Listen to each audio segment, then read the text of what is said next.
Assalamualaikum warahmatullahi wabarakatuh. Kembali lagi bersama saya Satrio Budi Mahendra, peserta Latsar CPNS PPSDM Regional Bandung. Pada kesempatan kali ini, izinkan saya untuk mempresentasikan hasil pembelajaran saya pada agenda 3 yang akan saya tuangkan melalui sintesa terangkum dalam infografis yang telah saya buat sebelumnya. Tanpa berpanjang lebar, langsung saja saya awali melalui penjelasan atau pengingatan kembali akan fungsi kita sebagai ASN. Dalam ASN terdapat 3 fungsi ASN. Yang pertama adalah sebagai pelaksana kebijakan publik, kedua sebagai pelayan publik, dan yang ketiga adalah perekat dan pemersatu bangsa. Dari 3 fungsi ASN tersebut, tentu kita harus memiliki dan memahami kedudukan kita serta peran kita sebagai PNS di dalam Negara Kesatuan Republik Indonesia. Dan oleh karena itu, sesuai dengan agenda 3, ada 3 yang harus kita pelajari dan pahami. Yang pertama adalah memahami manajemen ASN di Indonesia melalui implementasi sistem merit. Konsep sistem merit sendiri menjadi bagian yang tidak terpisahkan dalam pengelolaan ASN. Pertanyaan yang sering muncul adalah apa sebenarnya arti sistem merit dan mengapa sistem merit tersebut dibutuhkan dalam pengelolaan ASN atau manajemen ASN. Secara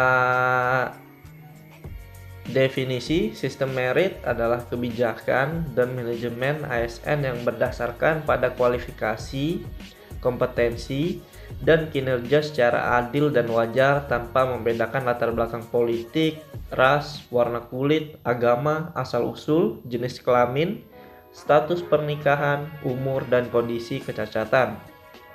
Mengapa menjadi penting? Karena untuk dapat menjalankan tugas pelayanan publik, tugas pemerintahan, dan tugas pembangunan tertentu, pegawai ASN harus memiliki profesi dan manajemen ASN yang berdasarkan pada sistem merit atau perbandingan antara kualifikasi, kompetensi, dan kinerja yang dibutuhkan oleh jabatan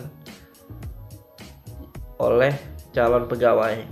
Pengambilan keputusan dalam pengelolaan SDM dilakukan dengan melihat pada kemampuan dan kualifikasi seorang dalam atau untuk melaksanakan pekerjaan dan tidak berdasarkan pertimbangan subjektif seperti afiliasi politik, etnis, ataupun gender.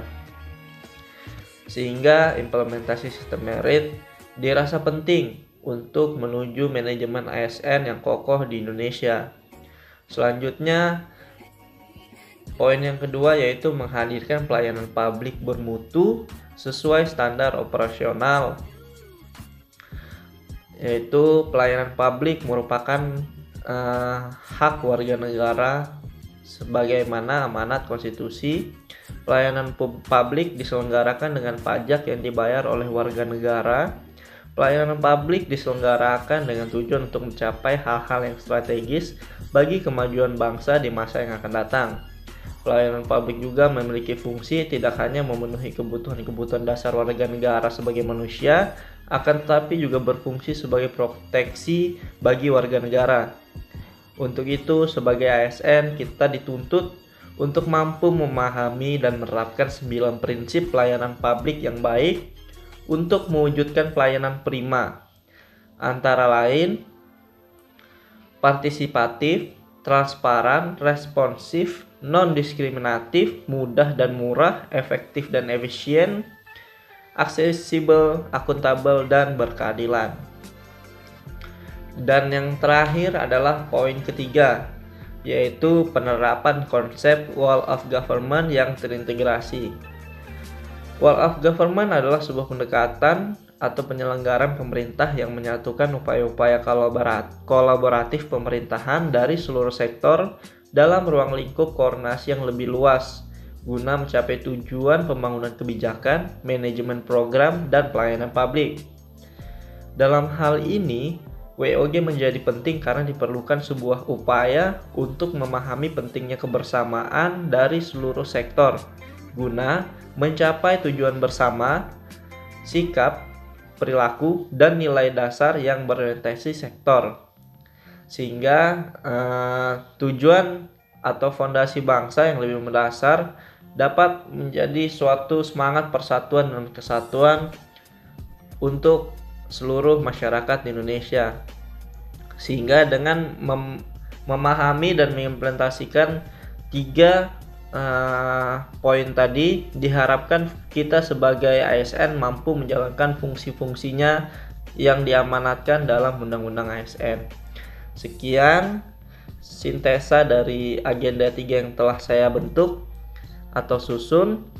Kurang lebihnya mohon maaf. Wassalamualaikum warahmatullahi wabarakatuh.